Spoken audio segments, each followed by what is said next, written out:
Bonjour et bienvenue pour cette interview de la série L'Entretien, une série orientée à la fois business et développement personnel.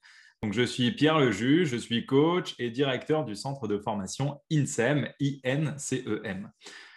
Il y a quelques semaines, on a eu l'occasion d'avoir Philippe Bloch comme invité. Et aujourd'hui, j'ai le plaisir d'accueillir Anne-Mette Solermi, qui est directrice marketing de communication du groupe Solaire. Bonjour Anne-Mette.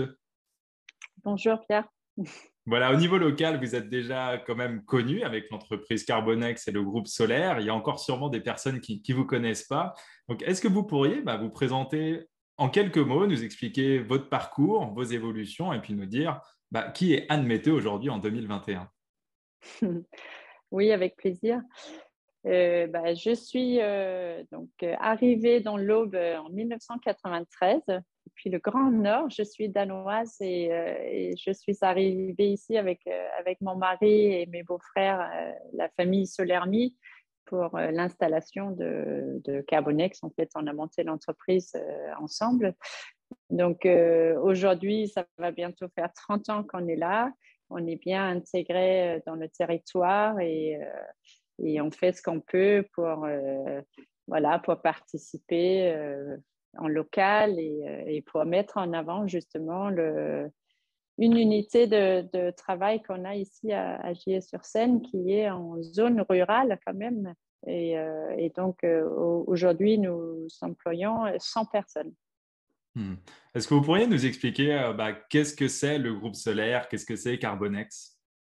Oui, donc comme je disais, c'est une entreprise familiale que nous avons démarré en 93 dans la fabrication du charbon de bois pour barbecue. Alors, les premières années, c'était un peu la découverte pour nous aussi de transformer du bois en charbon de bois avec une méthode semi-artisanale. Comme ça se fait partout encore dans le monde aujourd'hui, avec une émission de fumée dans l'atmosphère qui n'a pas été possible de continuer, heureusement, je dirais, parce que malgré tout, c'est vrai que la fumée est dangereuse et mauvaise pour l'environnement. Donc, nous avons cherché des solutions pour pouvoir produire en France, produire en Europe, du charbon de bois avec du bois local avec une méthode que nous avons développée ici en interne, une innovation, une technologie très moderne de transformation du bois en charbon de bois et générant de l'électricité verte. Donc, on est aujourd'hui fournisseur pour 15 000 foyers environ en électricité verte grâce à notre production de charbon de bois à Gier-sur-Seine. Super. Donc, en tout cas, vous êtes une société qui fait la transition, on va dire, entre l'ancien monde, les méthodes de l'ancien monde, les nouvelles technologies actuelles, les besoins actuels et Ouais. tout ça dans le respect de l'environnement, dans les enjeux qui sont ceux qu'on connaît aujourd'hui, c'est ça? Exactement. C'est Super. vrai qu'on a cherché des solutions pour pouvoir continuer à travailler et ça nous a permis de développer l'entreprise très rapidement. Une fois la technologie mise en place, on a démarré en 2012 l'installation, le virage éco-responsable, comme j'aime bien le nommer. Depuis 2012, on a accéléré, on était à une vingtaine de salariés. Aujourd'hui, on est 100. Sans compter tous les emplois indirects grâce à la filière bois, tout le travail en forêt de nos partenaires, de nos fournisseurs. Je pense qu'au niveau local, on est très bien intégré également. On fait venir énormément d'entreprises de l'extérieur aussi pour nous accompagner dans le travail de tous les jours, mais aussi pour les montages de nos installations. Donc, il y a beaucoup de mouvements, effectivement, autour de notre site Carbonex à Gier-sur-Seine. Et de beaux mouvements encore, je suppose, à venir pour les Mm. prochaines années. En tout cas, Oui. on sait que gérer une entreprise, c'est pas toujours facile, que ce soit au niveau Mm. familial ou à plus grande échelle. Et il y a de nombreux enjeux à gérer, que ce soit économiques, sociaux, environnementaux, comme c'est le cas pour toi, par exemple, et peut-être politiques Ouais. également. Et Ouais. voilà, sûrement dans ce secteur-là d'activité également. Et du coup, ça m'intéresserait d'avoir aussi ta vision de qu'est-ce que c'est aujourd'hui un chef d'entreprise en 2021 et à quoi est-ce qu'il doit être particulièrement vigilant? Aujourd'hui, pour nous, le plus important, c'est l'humain. En fait, on pense bien sûr, toute notre technologie est développée autour de l'environnement, d'avoir des méthodes de travail qui préservent la nature et tout en travaillant avec un produit naturel. Mais le cœur dans tout ça, c'est l'humain. Et pour nous, les employés, c'est vraiment le plus important. Le bien-être en entreprise, pour nous, le fait d'avoir envie de venir au travail tous les jours est très important. C'est pas, chez nous, c'est pas facile parce que la plupart des postes dans notre usine se trouvent à l'extérieur par tous les temps. On travaille une matière qui est salissante malgré tout, même si c'est naturel et végétal. Le charbon de bois, effectivement, contient une poussière noire qui salit bien sûr facilement. Donc, ce n'est pas des postes de travail faciles. Ce qu'on a fait, c'est qu'on a automatisé beaucoup de postes qui étaient vraiment pénibles. Donc aujourd'hui, les postes de travail sont moins durs physiquement, je vais dire, et on essaie de mettre en place des méthodes et des systèmes qui permettent à nos salariés de ne pas se faire mal et de travailler en sécurité. Ouais. En tout cas, c'est super intéressant ce que tu es en train de dire parce que c'est vrai qu'on a une transition aujourd'hui. On nous dit, bah voilà, il y a l'économique, c'est très bien, mais il y a le côté Ouais. humain qui pousse, hein, que ce soit les anciennes générations, les nouvelles Mm. générations, il y a un équilibre à trouver. Et moi, je pense sincèrement que le chef d'entreprise de demain, comme tu sembles l'évoquer aussi, c'est pas uniquement un gestionnaire financier et économique, mais ça va être aussi, entre guillemets, un coach. Et ça va être cette personne Mm. qui va être là à savoir bah, manager de l'humain et faire en sorte qu'il soit dans les meilleures conditions pour se transcender Ouais. personnellement, mais aussi professionnellement et qu'ils fassent en fin de Exactement. compte qu'on leur permette Ouais. d'évoluer sur les deux niveaux Mhm. pour qu'ils puissent venir bah, dans notre entreprise avec le sourire le matin. Parce que c'est vrai que le travail, bah, on passe parfois quand même plus de temps avec son patron, avec ses collègues, qu'avec sa femme, avec ses enfants ou avec son Oui, mari. c'est C'est sûr. vrai qu'on passe quand même C'est beaucoup vrai, de temps hein. au travail. Donc, en tout cas, Ouais. c'est vrai que c'est une super. Bah, pour nous, c'est important de garder l'esprit familial, même si du jour au lendemain, on se retrouvait industriel, hein. On était quand même petite entreprise familiale qui tout d'un coup devient fournisseur d'électricité verte et où on a dû gérer beaucoup plus de personnel. On s'est fait accompagner par des coachs justement pour apprendre la nouvelle structure. Donc, on a mis en place des services, on s'est fait justement coacher pour savoir comment agir parce que nous, nos portes sont toujours ouvertes, étaient toujours ouvertes et les gens rentraient dans les bureaux. L'avantage d'une entreprise familiale, c'est qu'on arrive à prendre les décisions très rapidement. Mais aujourd'hui, avec 100 personnes, effectivement, on ne peut pas tout le temps répondre aux questions et être disponible pour tout le monde. Donc, on a mis en place des services avec un directeur de site, avec des managers. Et le retour se fait via au manager. Par contre, on exprime toujours notre volonté d'échanger avec chaque salarié. Et pour moi, être à l'écoute des personnes, c'est vraiment une chose très importante parce que quand on est dans le bureau, on ne sait pas ce qui se passe sur le terrain. On ne sait pas le petit caillou qui empêche de passer. On ne sait pas qu'il est là. Et si personne vient nous dire, bah, si ce caillou continue à être là, mon travail est mal fait et je ne sais pas comment le dévier. Donc, on demande beaucoup, beaucoup de retours à tout notre personnel et être à l'écoute, c'est difficile, hein, on le sait bien.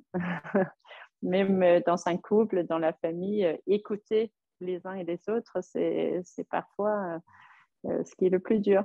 Mais savoir écouter, c'est savoir Ouais, communiquer. Après, moi, je fais souvent la ouais, différence entre parler et communiquer, mais c'est voilà. avoir aussi bah, une oreille attentive et puis une écoute précise des besoins, des demandes Ouais. et pouvoir agir en conséquence.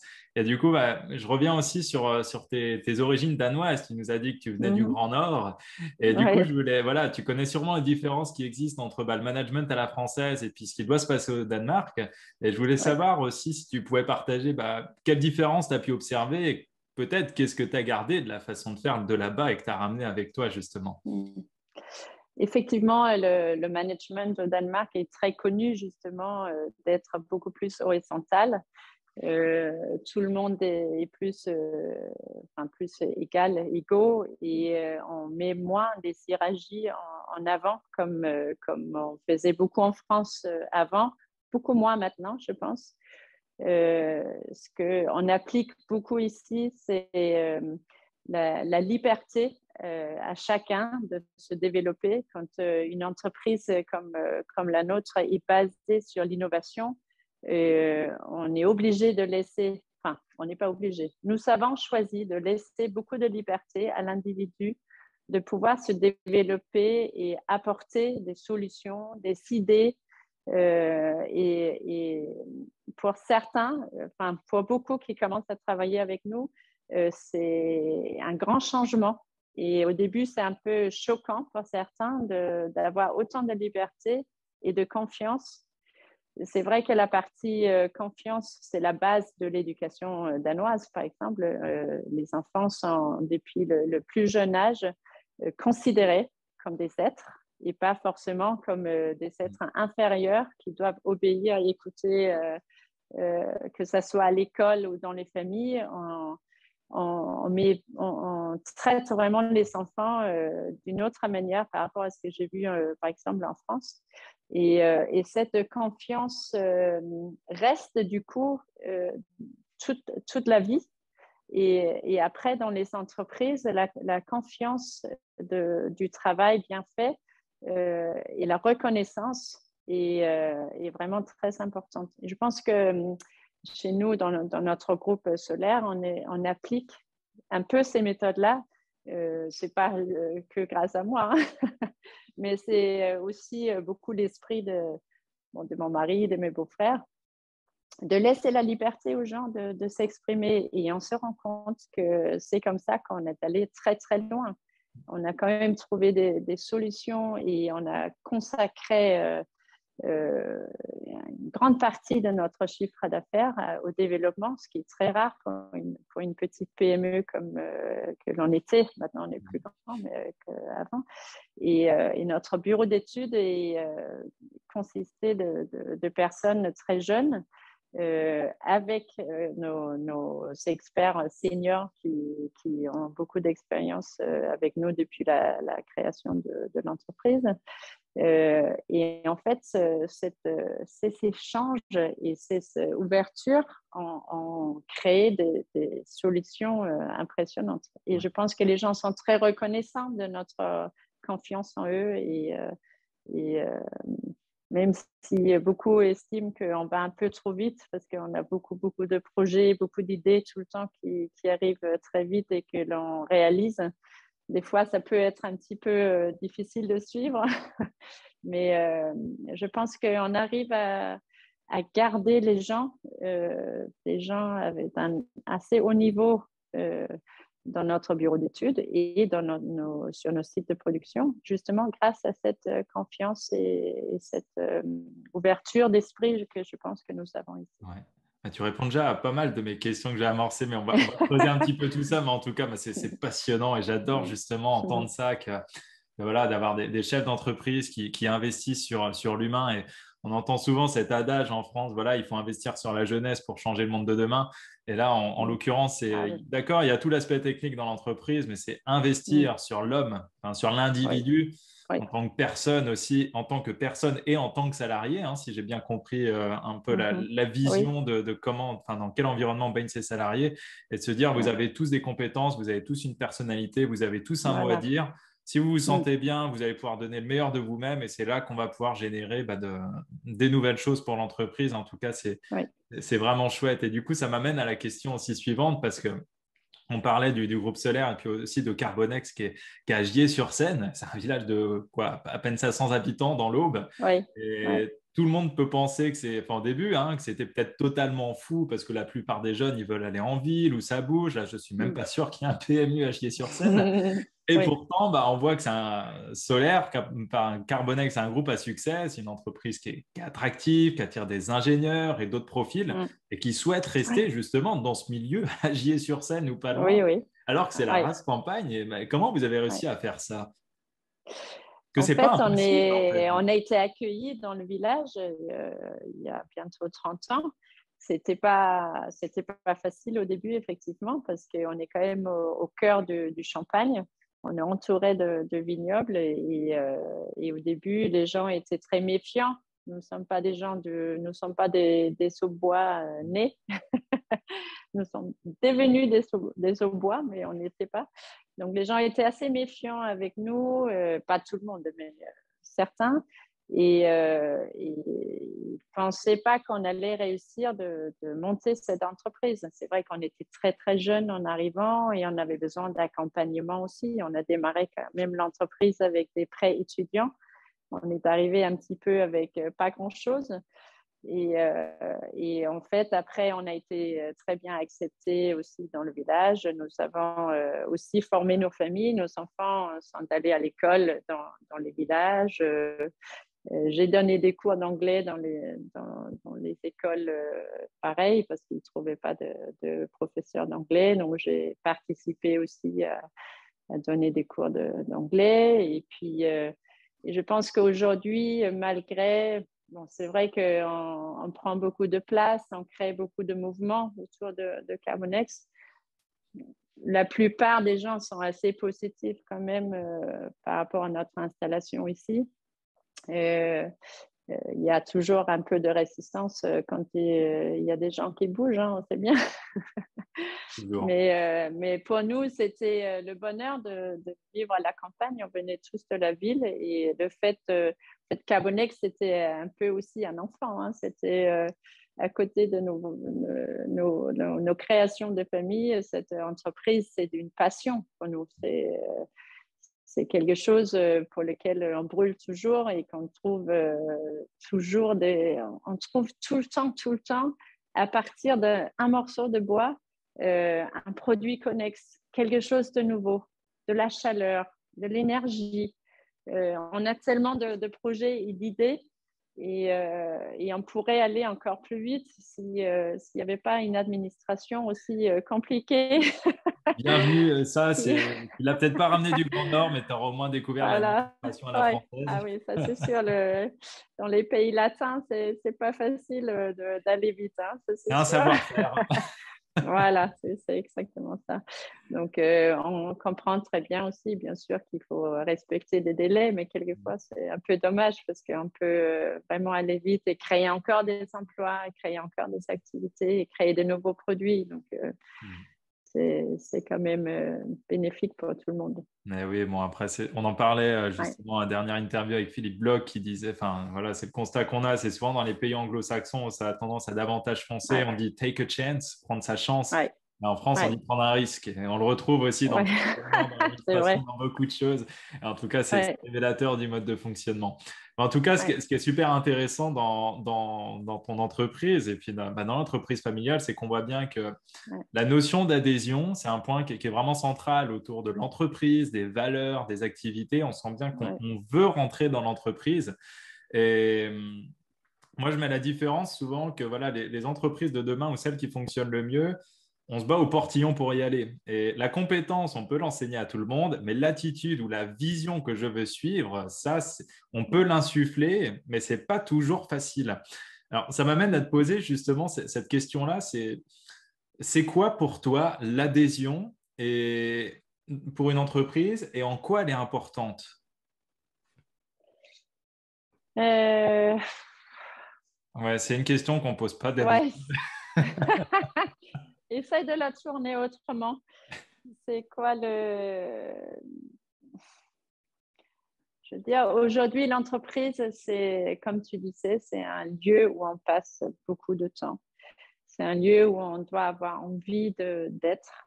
Et pour nous, c'est en plus une continuité pour les générations qui viennent derrière.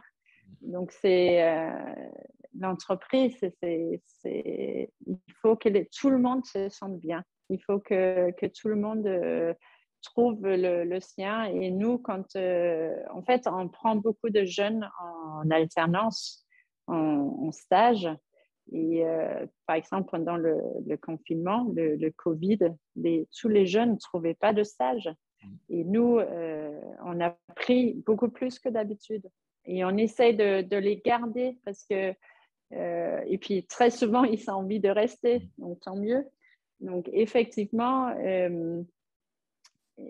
une entreprise, c'est toute une vie, c'est tout ce qu'il y a, ce qu'il y a autour. On peut le comparer à une famille et on peut le comparer à beaucoup de choses, du sport de haut niveau, à plein de choses.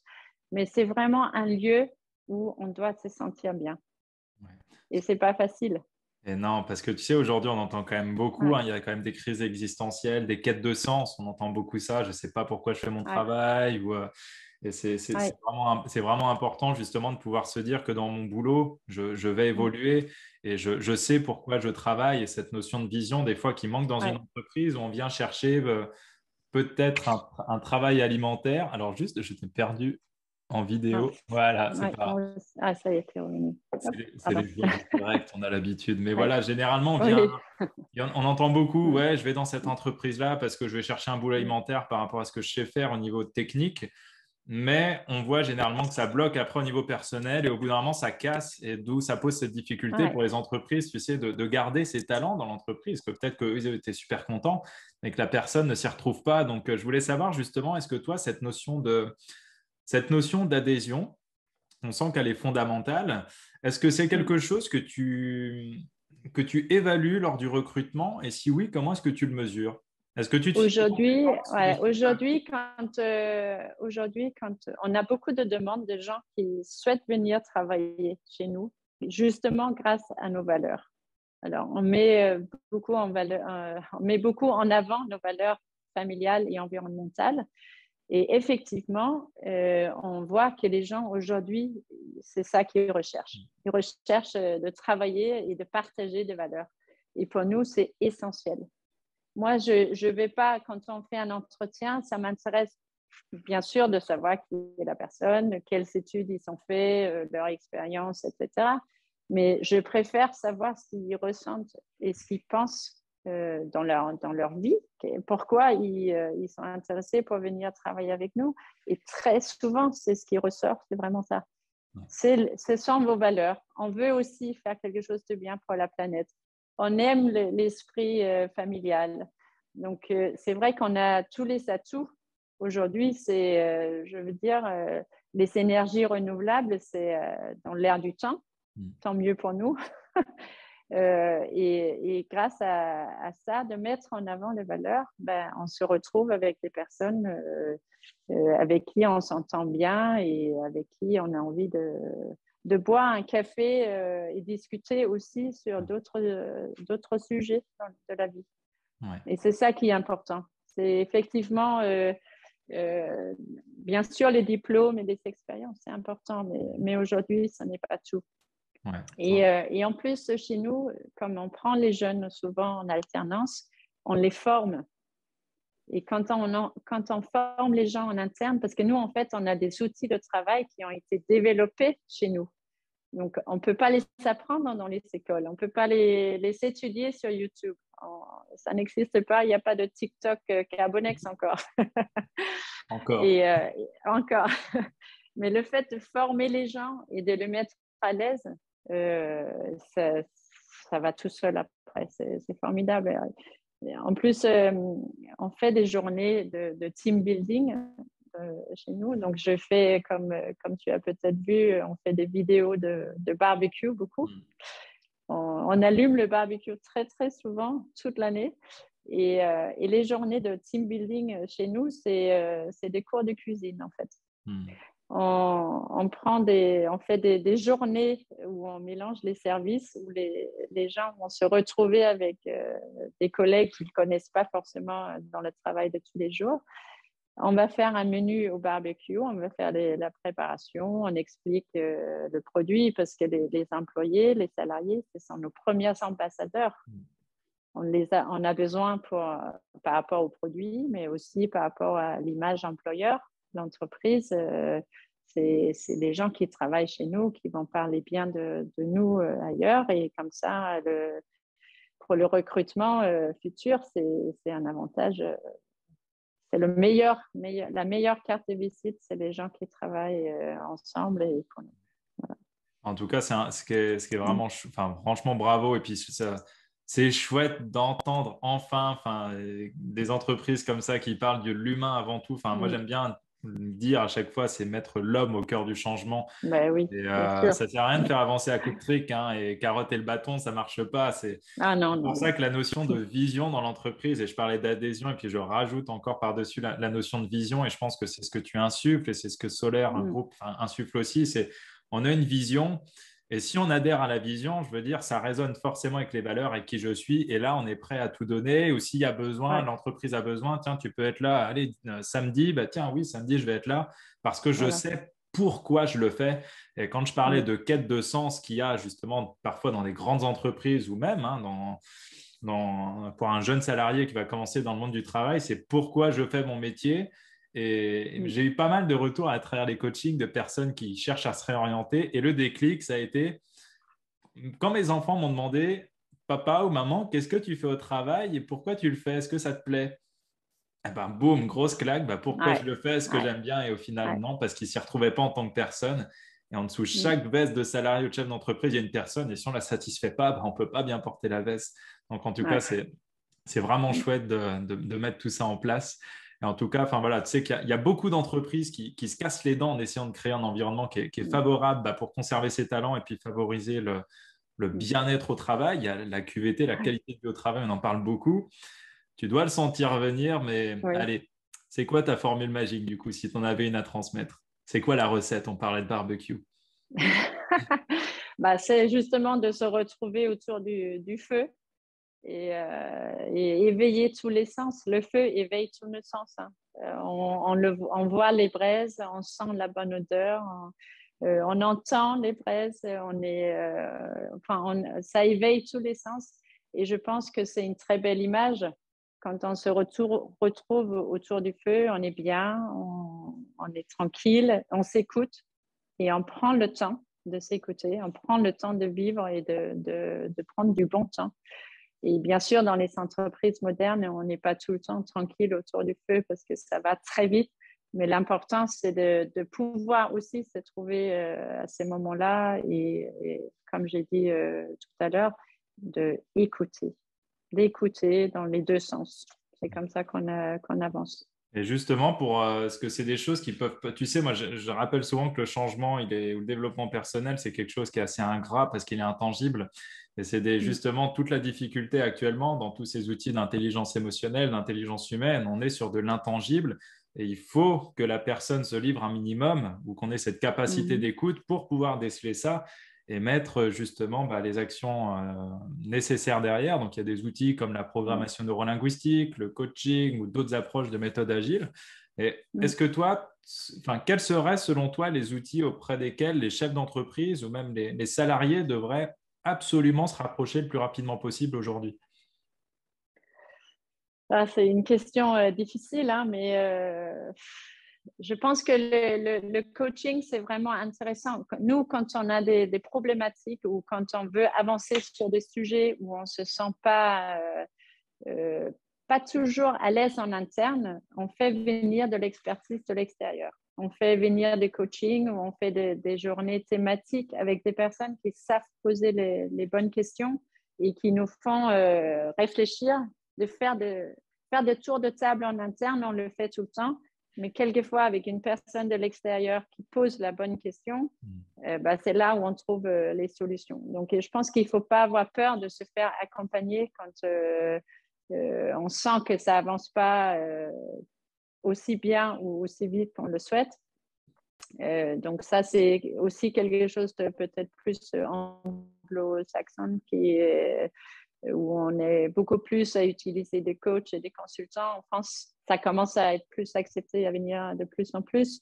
Mais c'est vraiment une très, très bonne chose, je pense, dans les entreprises.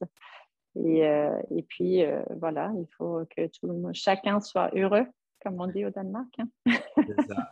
Et je pense vraiment, c'est intéressant ce que tu dis au niveau du coach parce que de Mm. de ce que je pressens et puis de ce que je peux observer ou des retours que j'ai, c'est que le manager de demain, ce ne sera pas le manager opérationnel comme on connaît aujourd'hui, qui va être là à superviser les tâches et qui doit, entre guillemets, presque tout connaître de ce que son équipe fait.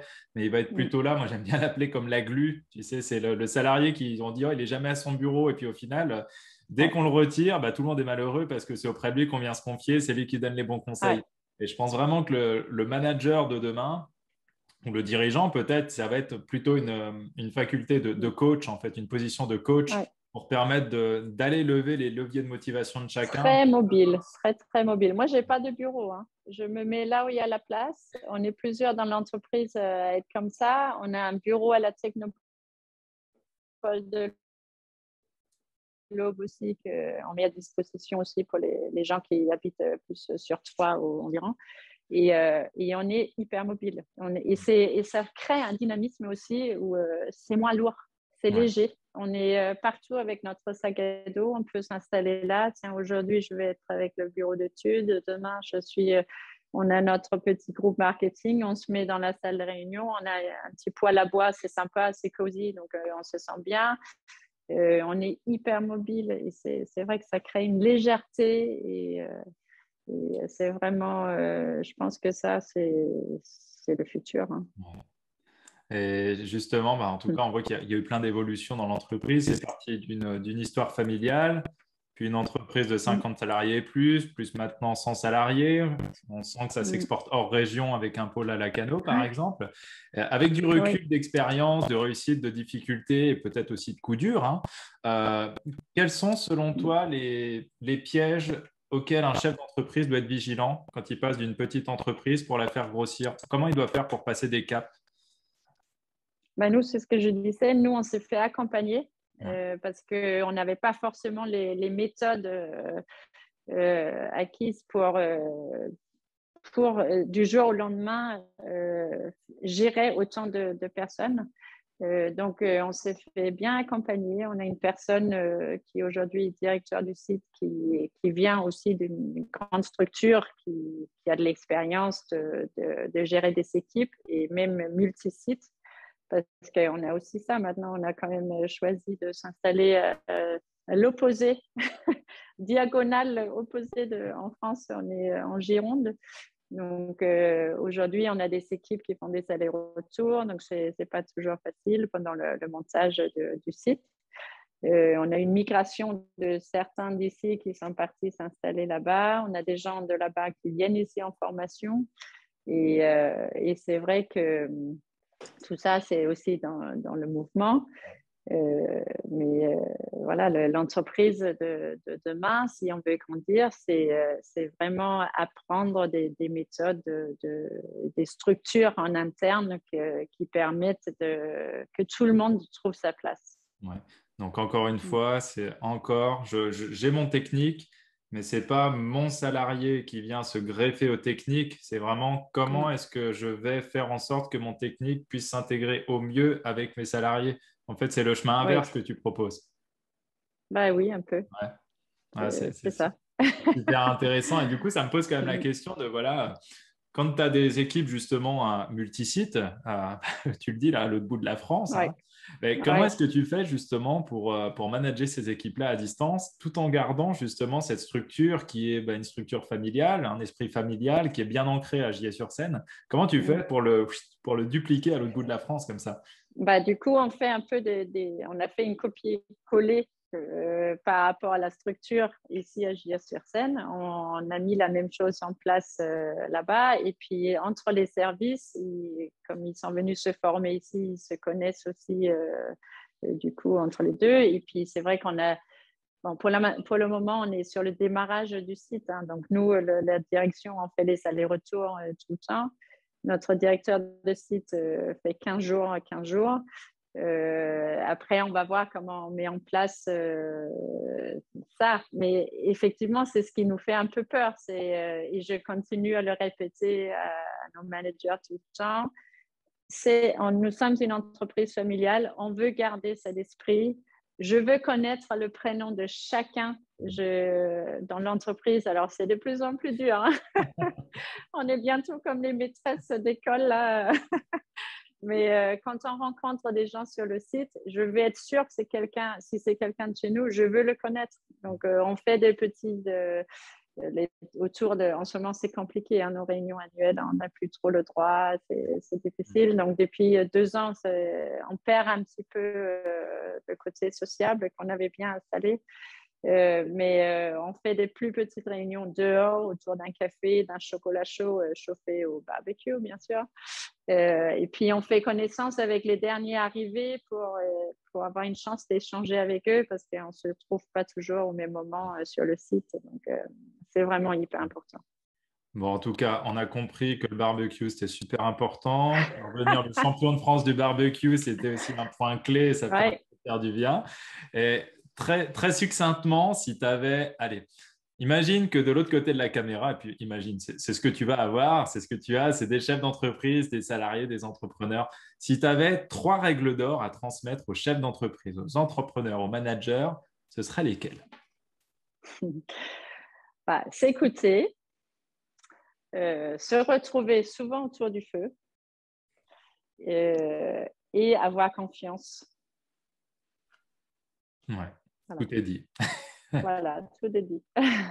Et quelle place tu donnes aussi, parce qu'on entend beaucoup l'écoute, la confiance, tout ça, et quelle place tu donnes au développement personnel, à l'équilibre, l'évolution personnelle dans l'entreprise?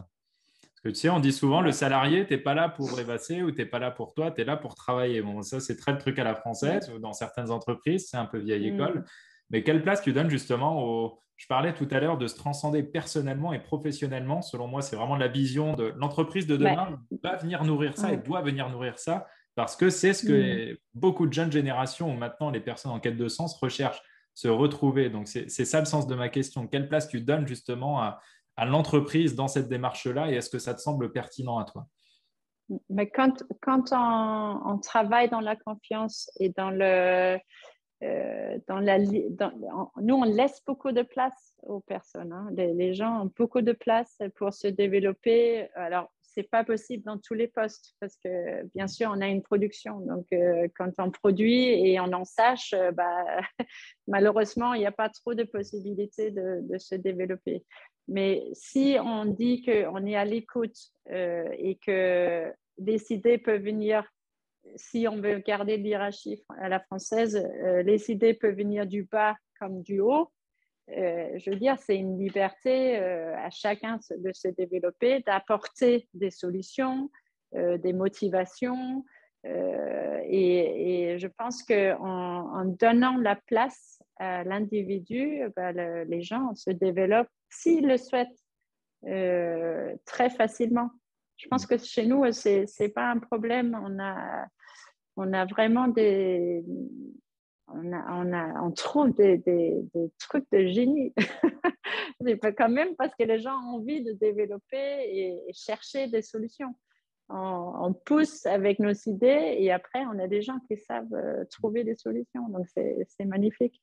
Toute l'équipe est proactive et on va Mm. dire que Ouais, la responsabilité de chacun, elle n'est plus à faire, c'est la cohésion, c'est le respect d'autrui, c'est ouais, le respect de soi, du matériel, c'est tout ça qui suit en fait. voilà, C'est chouette. exactement.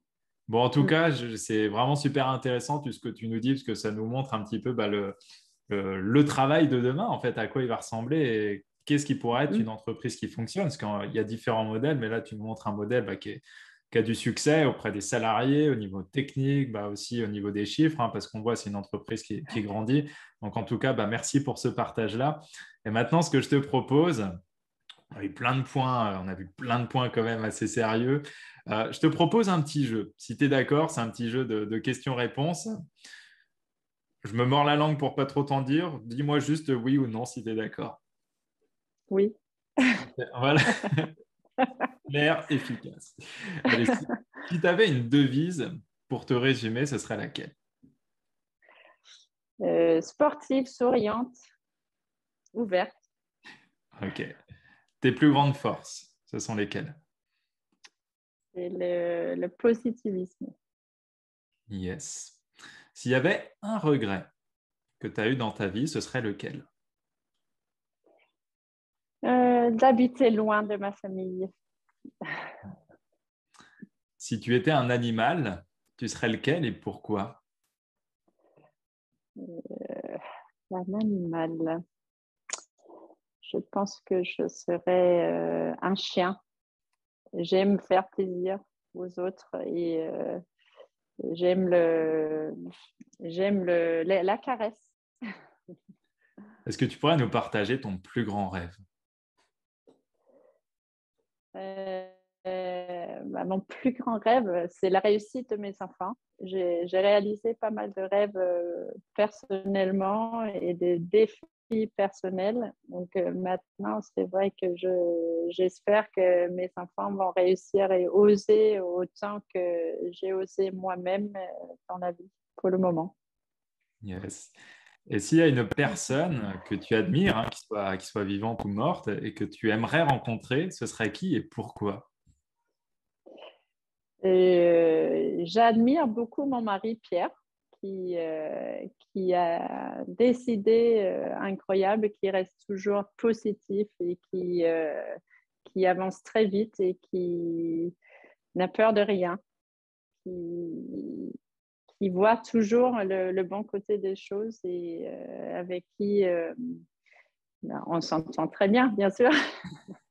Mais voilà, j'admire beaucoup son esprit d'ouverture. Ok. Imagine demain, j'arrive chez Carbonex autour d'un barbecue, autour d'un chocolat chaud, et je t'amène une lampe magique sur laquelle tu peux faire 3 vœux. Tu feras lesquels? Enfin, la réussite de mes enfants, euh, le bonheur pour tous ceux que j'aime et, euh, et qu'on va réussir à trouver des solutions pour sauver cette belle planète le plus longtemps possible. Ouais. Bien, bah merci. Je te torture pas plus longtemps. En tout cas, on a vu, tu as ta casquette de chef d'entreprise, et puis je t'avais promis un petit peu en avant-entretien que j'aimerais te questionner aussi sur un autre aspect plutôt sportif. Je sais que tu as fait le marathon des sables, et si Oui. j'avais un chapeau, je te tirerais mon chapeau, et vraiment bravo pour ça, parce qu'on sait que c'est Merci. vraiment pas facile. En tout cas, on sait que c'est une préparation physique qui est très stricte pour réaliser de telles performances, et moi, ça m'intéresse parce que tout l'aspect mental, c'est aussi mon dada. Je suis coach sportif, je fais de l'accompagnement en stratégie mentale. Et toutes les stratégies à succès, moi, ça Ouais. m'intéresse de savoir comment les gens qui performent, ils font. Parce qu'on sait que voilà, il y a plein de pépites à en tirer.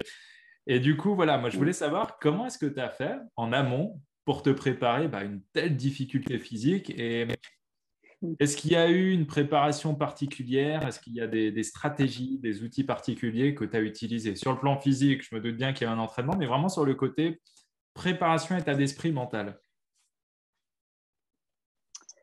En fait, je pense que j'avais très envie de faire cette épreuve. Donc, l'envie, c'est ce qui mène dans tout dans la vie, hein, ça c'est sûr. La préparation physique, ça c'est important parce qu'on ne peut pas faire une telle épreuve si on n'est pas préparé physiquement.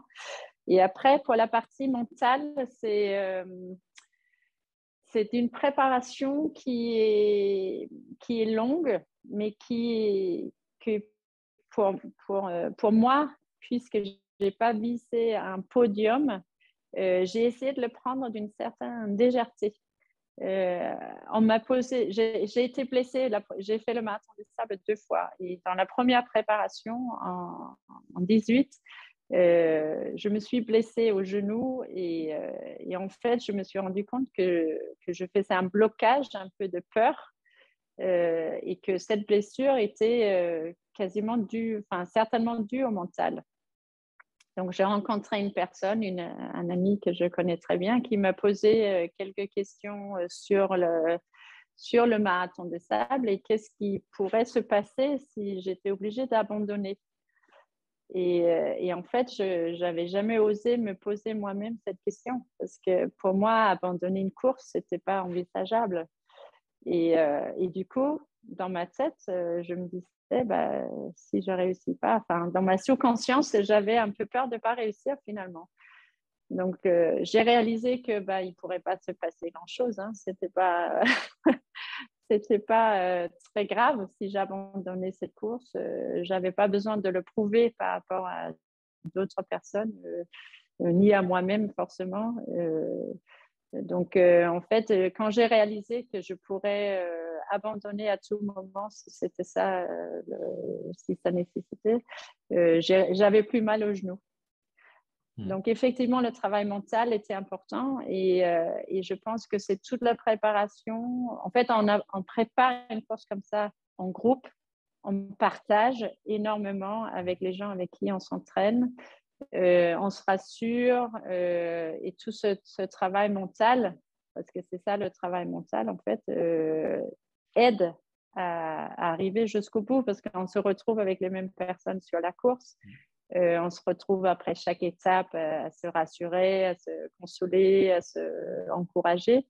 Et je dirais que c'est ça le travail mental le plus important. C'était vraiment de se retrouver bien, comme dans l'entreprise. J'avais hâte de mes entraînements, j'avais hâte d'échanger avec les gens avec qui j'étais.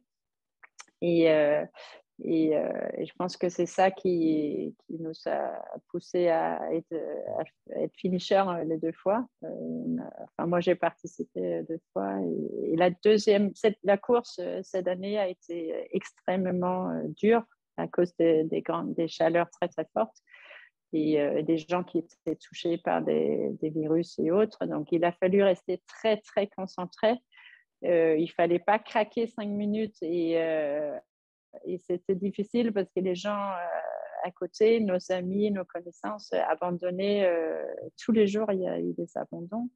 Et donc, je ne peux pas dire exactement la recette, mais je voulais faire cette course, je voulais la terminer et j'ai su bien gérer ma tête et je n'ai pas craqué. Et je garde que des bons souvenirs, même s'il y a eu de très, très durs moments aussi. Je garde que des bons souvenirs et c'est une concentration qu'on a. Toute ma vie, j'ai fait la compétition, j'ai fait beaucoup de sport. Et puis, et aussi avec l'entreprise, on ne peut pas craquer. Il faut que ça continue. C'est pas, je ne peux pas dire demain, bah, finalement, on arrête tout. Non, il faut rester concentré et garder un mental fort. Donc, en fait, c'est un ensemble dans la vie privée comme dans la vie professionnelle. En tout cas, c'est super intéressant. Je rebondis sur ce que tu disais tout à l'heure, que la douleur que tu avais, la blessure, elle peut être créée par le mental, parce qu'on dit souvent, oui, la blessure, c'est physique, c'est mécanique, mais le genou, par exemple, c'est le genou. Et dans ce que tu as dit, bah, justement, il y a une peur, où le pied, ça empêche d'avancer, les épaules, bah, j'en ai plein le dos, et généralement, le corps, il exprime, mais très simplement, mais magistralement, les reins, c'est typiquement, bon, grosso modo, hein, mais une émotion qui ne veut pas sortir ou qu'on n'arrive pas à exprimer. Donc, c'est super intéressant, comme tu dis, justement, d'avoir eu bah, cette personne qui t'a accompagné pour aller gérer, bah, porter un autre regard sur la situation et puis montrer que le corps avait peut-être quelque chose à dire, peut-être une peur à lever pour pouvoir permettre de se mettre dans les meilleures conditions et s'autoriser peut-être à visualiser, aller jusqu'au bout sans interruption ou sans problème. Et puis du coup, bah, que tout se passe sans interférence. On va dire dans des marathons, le but, c'est ça, ça se passe le mieux possible, rester dans un état de flow constant et puis lever toutes les interférences qu'il peut y avoir. Et ça passe par une bonne prépa physique et puis une bonne préparation mentale, être bien dans sa tête, bien dans son corps, lever les peurs, les angoisses. Et puis voilà. Et justement, dans l'état de flow, tu as dit que c'était super dur. Il y a des moments, c'est compliqué, il ne faut pas sortir de la course. Tu sais que très certainement qu'il y a des outils qui existent, encore une fois, comme la PNL, tu sais, où on peut faire des ancrages. C'est ces petits interrupteurs qui permettent d'accéder à des états émotionnels ou des états ressources physiques. Ça, on peut en créer. Est-ce que toi, tu avais tout ça ou pas? Comment pour rester dans cet état de flow? En fait, moi, j'ai dans moi un besoin Enfin, je prends plaisir à servir les autres. J'ai énormément de plaisir à faire plaisir aux autres et encourager les gens autour de moi. Et c'est vrai que dans cette course, il a fallu aider beaucoup les gens avec qui on était, les autres concurrents.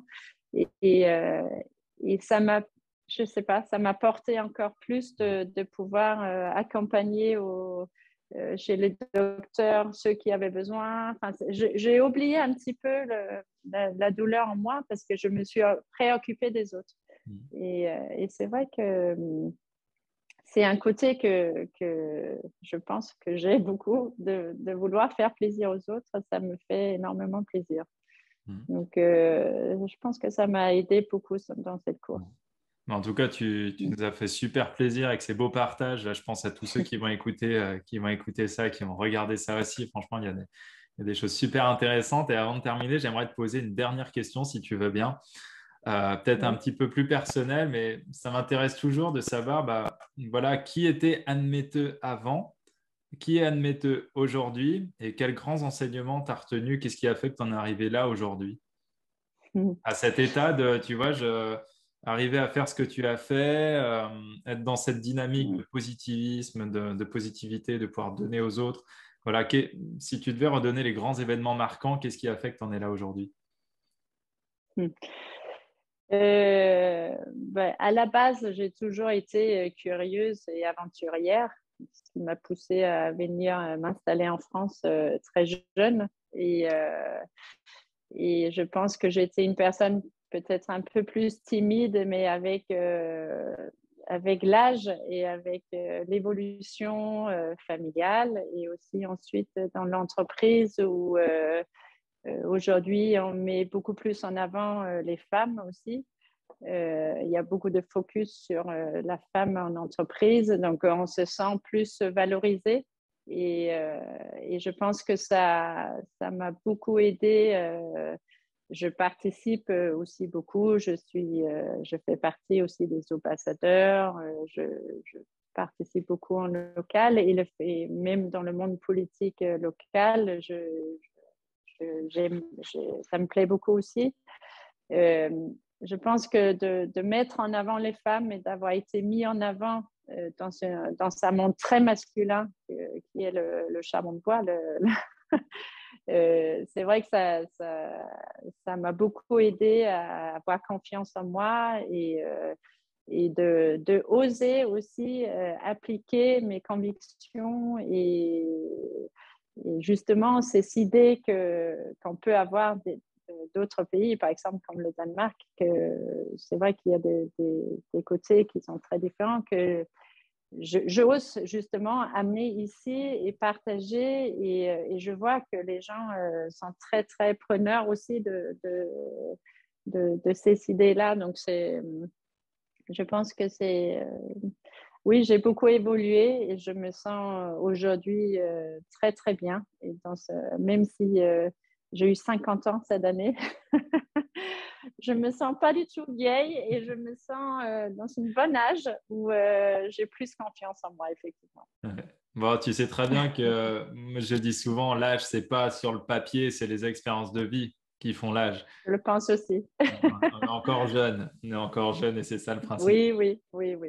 Bon, en tout cas, merci beaucoup, Admetteux, pour cet entretien. C'était vraiment, vraiment passionnant. J'aurais Avec encore plaisir. plein de questions possibles à te poser, mais bon, là, on Écoute, a déjà de quoi faire. à En une tout cas, prochaine fois, sans problème. Tu ouais, viendras autour d'un visiter barbecue. l'entreprise et autour d'un barbecue, bien sûr. Super. Bon, Effectivement. en tout cas, merci beaucoup pour ce partage. J'en Avec profite grand à dire plaisir. à ceux qui vont suivre aussi et qui vont regarder cette vidéo et qui vont l'écouter en podcast que voilà, vous pouvez toujours poser vos questions.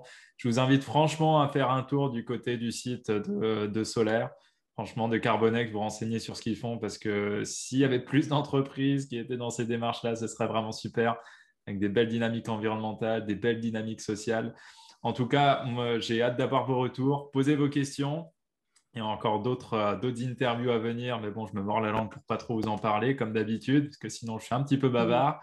En tout cas, on va vous laisser du coup, Admetteux. Un grand merci pour Merci. tout. Et puis, qui sait, on se reverra peut-être prochainement chez Avec plaisir. Carbonex ou ailleurs, en Aquitaine, à voir. Voilà. Très bien. Super. Merci beaucoup Merci pour beaucoup. cette attention. Très bonne Au soirée. À revoir. bientôt.